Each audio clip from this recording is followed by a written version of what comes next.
kotanya juga kompak. Yang pertama adalah infrastruktur jalan, harus dipastikan kualitas jalannya beda karena ini kota. Ini.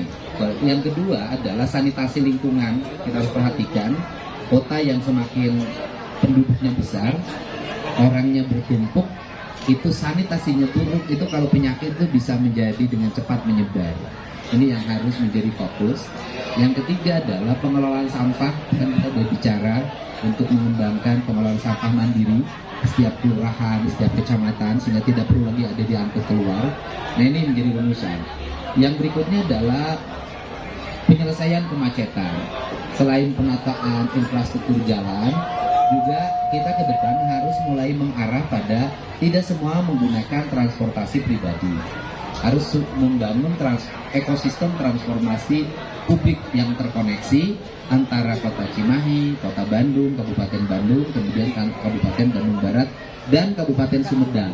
Ini yang harus terkoneksi dengan baik, dan mungkin itu akan berjalan mulai 2026-2027. Karena ini, dan pemerintah provinsi mensupport keempat kabupaten kota ini untuk berjalan beriringan dan memiliki satu konektivitas transportasi publik. Kemudian yang berikutnya adalah wilayah.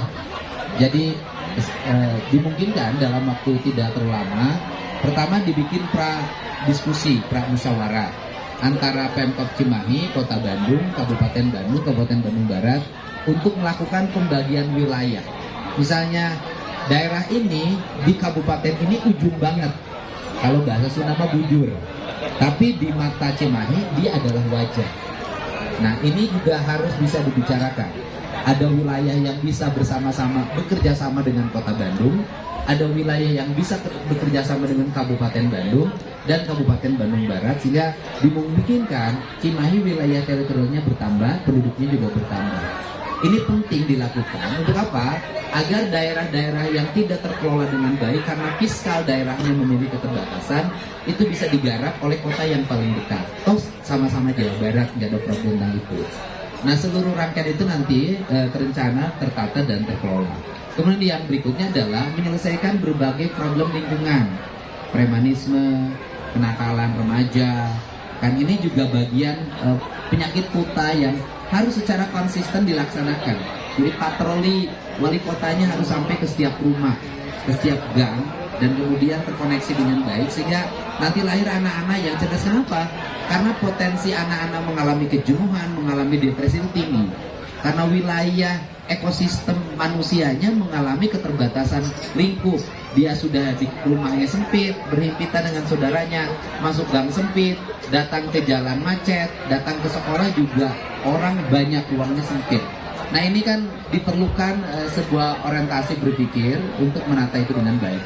Dan yang paling penting di Cimahi ini ada satu hal juga, di balik bahwa dia sebagai kota urban, Cimahi juga memiliki desa atau kampung yang memiliki masih basis culture, yaitu Cirende, yaitu sebuah kampung yang konsumsi masyarakatnya sampai hari ini masih singkong, mempertahankan tradisi Sunda, dan itu menjadi tempat relaksasi yang harus tertata.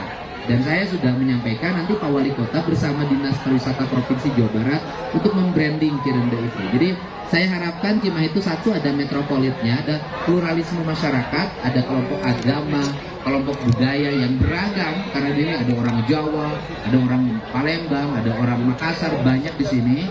Itu juga tercermin dalam wilayah daerahnya, tetapi juga ada kampung tradisi tempat orang relaksasi. Nah, ini yang harus dibangun. Ini bagaimana mengurus kampung menata kota ini desainnya. Dan yang paling utama adalah sebuah kota hanya akan dinilai oleh satu saja, oleh orang pesan, adalah bersih. Kota itu cuma bersih dan rimbun, sudah. Kalau kota sudah bersih dan rimbun, maka kota itu akan menjadi kota modern. Terima kasih. Ya. Ya, saya mendukung semua. Saya termasuk barangkali gubernur yang selalu datang ke setiap paripurna. Belum pernah saya ketinggalan di seluruh paripurna kabupaten kota, saya selalu datang.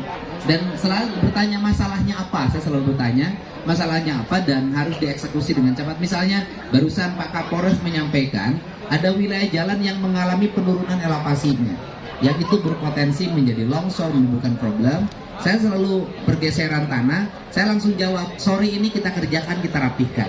Karena para pegawai Provinsi Jawa Barat, terutama di bidang transportasi jalan, kepala PU, hari ini 24 jam nggak libur. Anda bisa lihat, para tukang kebersihan PU Provinsi itu nyapu. Dan jalan Provinsi sudah mulai bersih, dan jalan Kota Cimahi sangat bersih. Karena dulu juga ke Cimahi adalah peraih Adipura. Ya kan? Jadi kita kembalikan, kita harus mengapresiasi ya di era Pak Ito dulu Cimahi relatif bersih dan tertata, dan sekarang di era Pangatiana Cimahi lebih tertata, lebih bersih, lebih rapi, lebih hijau. Dan ini kota kecil yang punya universitas. Dan yang paling utama, Cimahi ini pertahanan daerahnya kuat karena seluruh kesatuan hampir ada di sini. 27 kesatuan, jadi Cimahi itu aman. Jadi di Cimahi menurut saya tidak layak kalau ada kecopetan, kalau ada pencurian. Ada 27 satuan plus Polres ya.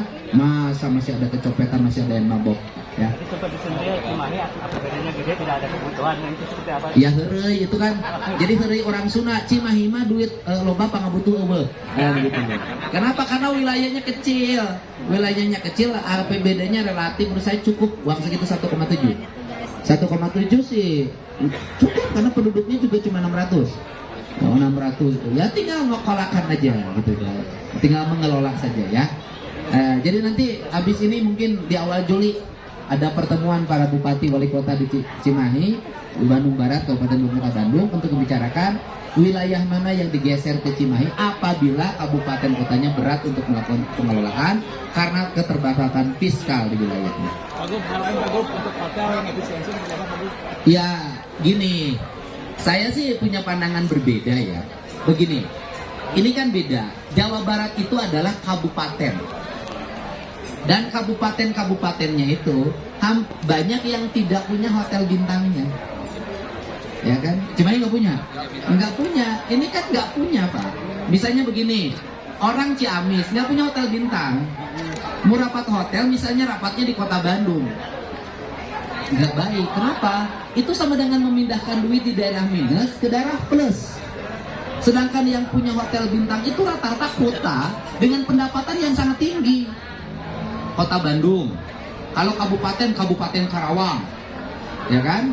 Kemudian Kabupaten Bogor, Kabupaten Bekasi, Kota Bekasi, Kota Bogor. Jadi ketika memberlakukan rapat di hotel bagi ASN nggak akan mau di Hotel Melati, taruhan saya.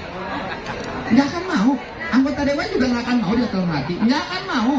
Pasti di hotel bintang. Ketika di hotel bintang itu sama dengan yang kaya makin kaya, yang miskin makin miskin. Kabupaten-kabupaten kecil, kabupaten yang pendapatannya dari sektor pedesaan, dapetin uang dari tambang pasir, tambang batu, pajak bumi bangunan, BPHTB. Kan itu pendapatannya karcis pasar, terminal, parkir, dikumpulin, dipakai rapat di hotel, distorin ke kota besar. Jangan. Jadi saya kekeh para bupati wali kota sudah rapat di kantornya masing-masing. Tidak rapat pun tidak ada masalah. Saya gubernur yang jarang rapat sampai hari ini. Apakah pekerjaan saya tiap hari makin menurun? Tidak. Tanpa rapat saya bisa mengambil keputusan dengan cepat. Gitu. Terkait pemekaran kota Cimahi, Pak Gub seperti apa? Tadi sudah saya jawab. Oh, terus? Ya itu canda aja, mungkin waktu gubernurnya kangen sama saya.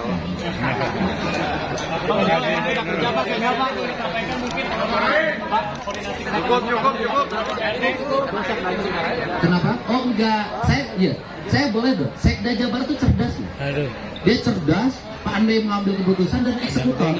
Biasanya sekda itu administratif. Nah, sekda Jabar itu bukan hanya administratif. Dia itu berani mengambil dan berani pasang badan maju ke depan. Misalnya tadi pagi nih, telepon ke saya, Pak Gubernur izin. Kenapa?